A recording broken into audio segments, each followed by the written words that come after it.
Obrigado, Sra. Presidente, Srs. e Srs. Deputados, Sr. Ministro, Srs. Secretários de Estado, Sr. Presidente também da Comissão de Trabalho e Segurança Social. Sr. Ministro, estamos hoje na última audição na especialidade, a terminar este conjunto de audições, e podemos, desde já, fazer um pequeno balanço daquilo que foi desenvolvido ao longo destas últimas semanas. Por um lado, identificamos uma melhor articulação do discurso por parte dos partidos da coligação governamental. O Partido Socialista fez o seu trabalho, o que é natural, mas o Bloco de Esquerda ainda ontem assumia, e tinha esta expressão, a nossa proposta de orçamento, portanto já assume que é a sua proposta de orçamento, é algo positivo, e o próprio Partido Comunista Português está numa postura muito compreensiva com os governantes, com os senhores ministros, com todas as suas dificuldades. Porventura, em algumas audições, consegue ser mais defensor da proposta de orçamento que o próprio Partido Socialista, o que prova que houve uma evolução e houve um comportamento, uma melhor articulação do discurso. Mas nós, Sr. Ministro, mantemos as nossas objeções. E mantemos as nossas objeções porque achamos que este documento não tem estratégia, não tem rumo, dá sinais contraditórios à economia, às famílias, às empresas e assenta numa estratégia errada. E por isso nós vamos votar contra a proposta orçamental.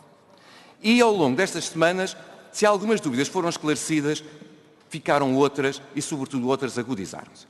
Por exemplo, ficou esclarecido aquela pergunta que lhe fiz na primeira audição sobre os 1.300 milhões de euros das contribuições sociais. O Sr. Ministro não respondeu, disse depois que isso seria respondido pelo Sr. Ministro da Segurança Social, finalmente veio a errata e o valor caiu para metade, provando que o número estava errado no orçamento. Há outras que surgiram também das erratas. Por exemplo, o Sr. Ministro falou aqui daquilo que é algo que evidencia o famoso raio-x à contratação no Estado. Ok, na proposta inicial tinha um prazo de 6 meses para se fazer esse raio-x. Esse prazo agora caiu. E perguntamos, para quando é que isso vai ser feito então? É uma promessa para ser feita ao longo da legislatura? Qual é o prazo? A realidade é que os senhores retiraram o compromisso de o fazer em 6 meses. Mas o mais importante é aquilo que subsistiu ao longo destas semanas. Nomeadamente, o otimismo do cenário macro. O cenário macro foi revisto em baixa, é verdade. Mas pode argumentar, são os deputados da oposição que o afirmam. Não, não são. Se olharmos para o parecer do SES, Conselho Económico e Social, ou para a opinião do Conselho de Finanças Públicas, entidades independentes reafirmam que assenta em otimismo todo o cenário macro. E isso tem consequências, nomeadamente ao nível da previsão das receitas. Segunda dúvida é que todos nós assistimos a que este orçamento quer aumentar o rendimento acima da produtividade, afetando assim a competitividade. Em clara contradição, a competitividade das empresas, em clara contradição, por exemplo, com a intervenção ontem do Sr. Secretário de Estado do Orçamento, que numa conferência defendia perfeitamente o oposto, que as duas variáveis deviam evoluir em conjunto, provando mais uma incongruência no vosso discurso. Terceiro, assenta num enorme aumento de impostos. Nós sabemos que assenta no aumento de impostos. Ontem o professor Adriano Pimpão utilizou esta mesma expressão, estou a citá-lo, aumento de impostos. E o professor Adriano Pimpão podemos dizer que não é uma pessoa da nossa área política, para o Sr. Ministro ficar descansado e o Sr. Deputado João Galamba também. O Conselho de Finanças Públicas repetia, a previsão da receita parece excessiva pelo facto de ser o aumento ser muito maior do que o justificado pela melhoria da atividade económica e por muitas das medidas adotadas. Portanto, temos um aumento de impostos, mais de 2 mil milhões. E quando falam em estabilidade fiscal, eu não sei como é que o Sr. Ministro conseguiu fazer a afirmação sem se rir. Porque, mesmo nos impostos, onde dizem que não muda as taxas, muda tudo o resto. Ou não muda. Por exemplo, no IRS, basta não atualizar escalões, algo que deve ser feito todos os anos, ou de acordo com a inflação ou com os aumentos salariais, para as pessoas pagarem mais impostos. E isso os senhores preparam-se para fazer. Ou dar o exemplo, no IRC, basta não seguir a trajetória que estava preconizada para isso traduzir no aumento de impostos. E o senhor também o sabe. Mas temos, para além disso, a queda do investimento público. E, sobretudo, aquilo que são as novidades ao longo destas semanas.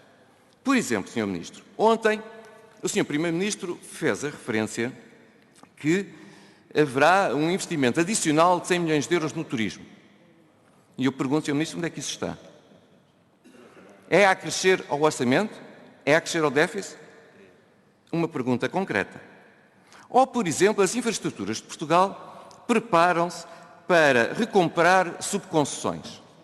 Ao recomprar as subconcessões que estão previstas, traz para dentro do perímetro cerca de 1.500 milhões de euros de dívida pública.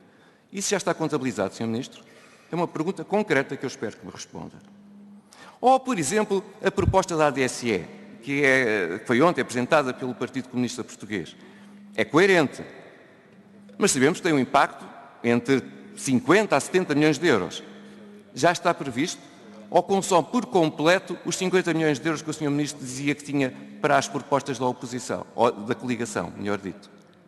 E quanto às 35 horas, Sr. Ministro? O Sr. Ministro fugiu no primeiro debate, como o diabo foge da cruz, desta matéria. E parecia e se repetiu publicamente, que esta medida só seria adotada se fosse neutra do ponto de vista orçamental. O Sr. Ministro da Saúde reconheceu que, a entrar em vigor, tem um custo que pode alcançar entre os 35 e os 50 milhões de euros. Vai ser adotada ou não? Ou o seu discurso só vale para alguns e não vale para todos? É uma pergunta em concreto para perceber quem é que não está a falar a verdade, se é o Sr. Ministro das Finanças, se é o Sr. Ministro da Saúde.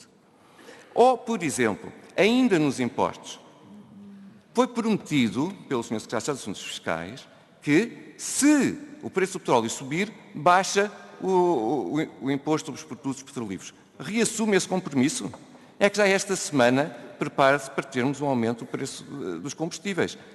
Vai assumir esse compromisso durante a noite, sempre que for necessário, rever o ISP e a sua portaria, sempre que os preços subirem? Ou foi só mais uma manobra de propaganda, Sr. Ministro? Finalmente, perante estas incongruências completas que temos assistido, ficamos todos com a certeza. Vão ser necessárias medidas adicionais. Posso repetir a professora Teodoro Cardoso, que ontem o reafirmou. E essas medidas adicionais, Sr. Ministro, levam-me a fazer a pergunta. Com o que é que o senhor se comprometeu em Bruxelas? Quais as medidas? 30 segundos, Sr. Deputado. Muito obrigado. Quanto é que isso pesa no PIB? Quando é que vai comunicá-las aos portugueses? Ou vai primeiro informar a Comissão Europeia e só depois o Parlamento e os portugueses? Quanto é que isso entra em vigor, Sr. Ministro? Quanto é que prepara para aumentar o IVA, se for essa a sua opção? E o que é que me diz sobre o compromisso assumido junto às instituições europeias de não rever reformas feitas durante o processo de ajustamento e aqui estar a fazer precisamente o contrário? Obrigada, Senhora Presidente, termino só dizendo que são tantas incongruências, por isso este orçamento só merece um voto contra. Muito obrigado. Sr. Ministro, para responder.